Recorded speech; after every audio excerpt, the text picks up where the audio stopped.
안녕하세요. 오늘은 정신증의 핵 제8장 정신증적 자기를 살펴보겠습니다. 정신증은 인류가 항상 경험하고 있는 인간 삶의 사실입니다. 오늘날 과학증은 인간의 파괴성을 묘사하는 이미지로 빈번하게 사용되고 있습니다. 개인들과 국가들에 의한 폭력은 미친 행동이라고 느껴집니다.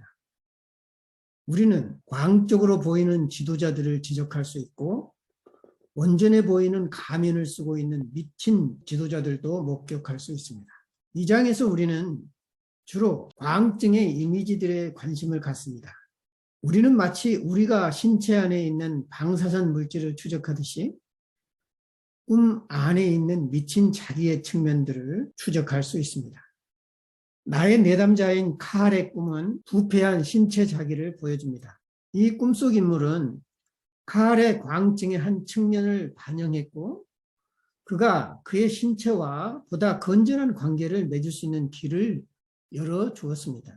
칼은 꿈속에서 술집 또는 식당에서 추해 보일 정도로 뚱뚱한 남자를 보았습니다. 그 남자는 미친 듯이 먹고 있었습니다.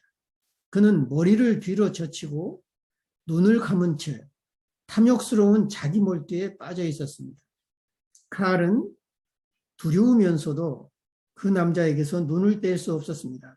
그는 유아적으로 보였지만 뭔가가 크게 잘못된 것처럼 기괴한 모습이었습니다.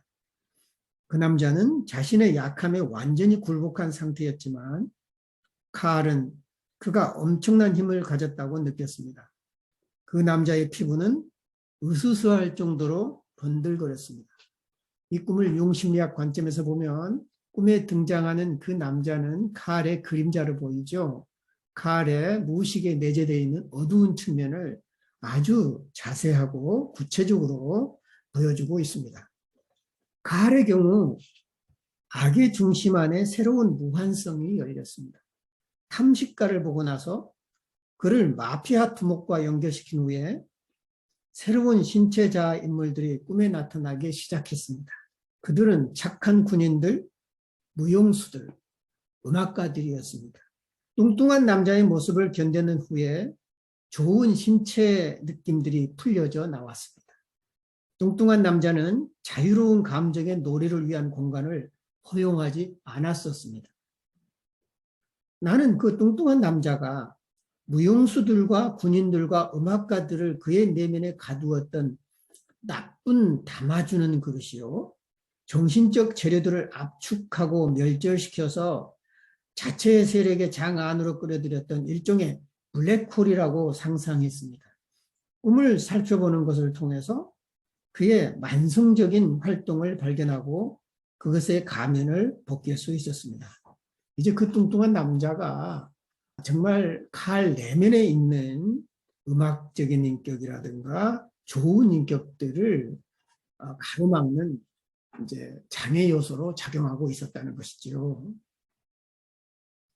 부패한 신체적 자기의 인물들은 종종 전능에 대한 망상이나 소망을 맴도는 드라마들에 사로잡혀 있는가 하면 정신적 자기의 부패는 전지하다는 느낌과 더 많이 관련되어 있습니다.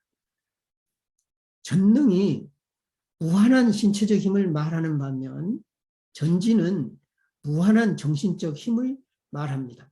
전능은 무엇이든지 할 수 있다는 팽창된 상태죠. 그는 신체와 연관되어 있고 전지, 무엇이든 알 수 있다라고 하는 것은 정신적으로 무한하게 팽창되어 있다는 것을 암시하는 것입니다. 전지와 전능은 부분적으로 유학이 자기의 두 측면을 말합니다. 즉 정신을 강조하는 측면과 물리적 실제를 강조하는 측면으로 간주될 수 있습니다. 전지는 정신적 측면과 관련되어 있고 전능은 신체적 측면과 관련이 있다는 것이죠. 정신 중에서 그 둘 중 어느 하나의 확산은 끔찍한 것일 수 있는데 그 중에서도 전지의 작용은 더 끔찍스러운 것으로 드러납니다. 모든 것을 안다라고 하는 전지는 환각적, 망상적 각본 안에서 전능과 결합하는 경향이 있습니다. 전능은 잔인하게 복종을 요구합니다. 그것은 신체와 영혼을 왜곡하고 복종을 강제하며 정신적 붕괴로 이끌 수 있습니다. 하지만 전지의 안내가 없는 전능은 어리석은 것이 될 것입니다. 분명히 전지는 텅 빈 허세일 수 있습니다. 전지에 의해 팽창된 주체는 자신을 무한한 특권에 대한 느낌으로 채우고 알기 위한 분투에서 한계들을 수용하는 대신에 자신의 인격을 다른 사람보다 높은 곳에 둡니다. 전지하는 마음이 생기면 자신의 능력이 갖고 있는 한계를 부인하게 되고 자신은 그 한계를 넘어서 있다고 착각하게 되는 것이죠. 전지성의 관점에서 볼 때 주체가 이질적인 마음에 의해 투과될 수 있고 침투될 수 있는 성질이 문제가 됩니다. 생각은 이질적이고 통제하는 마음으로부터 방사되는 침범적이고 낯선 힘으로 취급됩니다. 신체는 움직일 수 없게 되고 정신적 힘의 과대망상적이고 비물질적인 차원이 지배하게 됩니다. 건강과 물리적 경계들은 의미 없는 것이 됩니다. 생각은 즉각적으로 모든 곳에 있을 수 있습니다. 환자의 가장 큰 두려움은 단순히 축소되고 기계화된 신체에 초점이 맞춰집니다. 또한 보이지 않는 정신적 힘이 감전시키는 그러나 손으로 만질 수 없는 위협에도 초점이 맞추어지는 것처럼 보입니다. 생명력을 빼앗긴 그리고 기계화된 신체적 자기와 왜곡된 정신적 자기는 수단과 방법을 가리지 않고 정식되는 해리체계의 부분들을 형성합니다. 정신증에서 통합되지 않는 상태는 매우 위협적입니다. 우리는 영혼이 해체되는 것을 두려워합니다. 우리는 멸절이 임박한 동시에 진행 중이라는 것을 보고 느낍니다. 동시에 담아주기와 담아주는 그릇의 부재 또한 위협적입니다. 정신증 안에 있는 정신공간은 통풍이 원활하기보다는 너무 가득 차 있거나 텅 비어있는 경향이 있습니다. 정신증에서 심지어 좋은 담아주는 그릇조차도 질식시키는 덫으로 느낄 수 있습니다. 정신증의 핵, 이 책 전체를 통해서 많은 과학증의 상징들이 논의되었습니다. 어떤 것들은 자기의 정신적인 측면들을 또 다른 어떤 것들은 자기의 신체적인 측면들을 강조합니다. 어떤 것들은 정의의 예리함을 다른 어떤 것들은 무정형의 폭발성과 무기력을 강조합니다. 과학증의 상징들은 악마들과 사악한 기기들의 형태를 취하지만 또한 상대적으로 형태가 없는 물, 전기, 공기의 형태를 취하기도 합니다. 정신적 삶의 가장 큰 아이러니들 또는 역설들 가운데 하나는 그것들 중 어떤 경향성이라도 다중적인 방식으로 기능할 수 있다는 것입니다.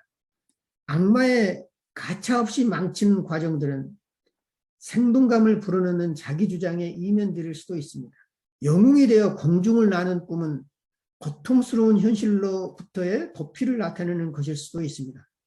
그렇지만 의식의 성장을 예고하는 파노라마 같은 비전을 나타내는 것일 수도 있습니다. 압도하는 홍수 꿈들은 자살이나 정신증의 징후일 수도 있지만 또한 재탄생에 대한 고집스럽고 절박한 소망을 나타내는 것일 수도 있습니다. 이 책에서 우리가 배운 것은 정신증적인 여러 가지 증세가 반드시 부정적인 것만은 아닌 것입니다. 그것이 그 사람의 내면의 실제를 드러내기도 하고요. 또 인류 모두가 안고 있는 집단 무의식의 원형적인 측면을 드러내기도 하고요. 또 신화적인 요소를 반영하기도 하고요. 우리 내면의 열정과 정신의 방향성을 암시해주는 좋은 길잡이도 될 수 있다는 것입니다. 여러분 그동안 수고 많았습니다.